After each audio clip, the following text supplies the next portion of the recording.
La 8e cause tient à un chevauchement des messages radio. Au moment critique, tout le monde s'est mis à parler en même temps, et plus personne n'a rien entendu. Résultat, l'information capitale d'attendre avant de décoller n'est jamais arrivée au commandant Van Zanten.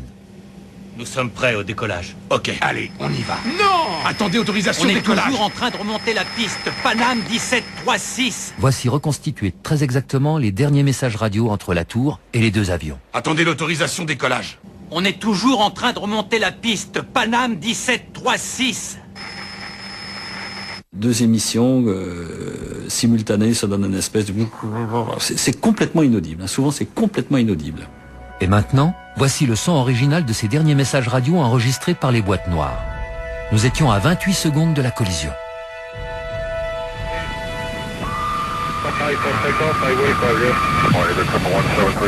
Le pilote de la KLM n'a pas entendu l'instruction du contrôleur de maintenir position, d'attendre pour décoller, et il n'a pas, le pilote de la KLM n'a pas non plus entendu le pilote de la Paname qui disait « et on est encore sur la piste ». Ces deux messages-là sont détruits mutuellement et il est parti.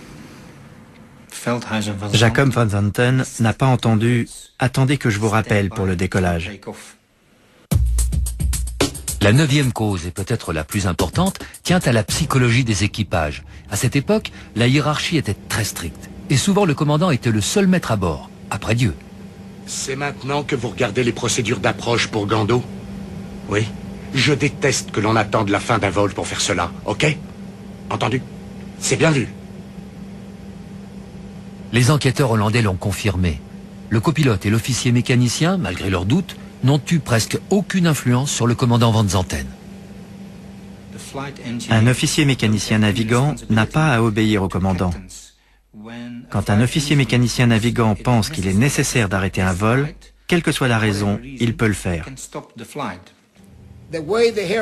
Dans l'aviation, et ce particulièrement en Europe, le commandant a toujours raison. Il est infaillible. Il a dégagé? Qu'est-ce qu'il y a? Est-ce qu'il a bien dégagé le Paname? Oui, évidemment. En enquêtant sur le commandant du KLM, je suis tombé sur ses états de service. C'était un pilote hautement qualifié avec plusieurs milliers d'heures de vol et une excellente réputation. Nous avons parlé à sa fille. Elle nous a dit que son père avait un fort caractère,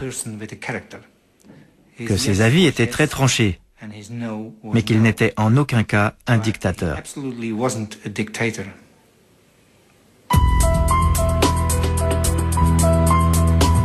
Au bout du compte, 9 causes différentes ont été clairement identifiées, mais aucune d'elles n'a permis d'expliquer à elle seule la catastrophe de Tenerife.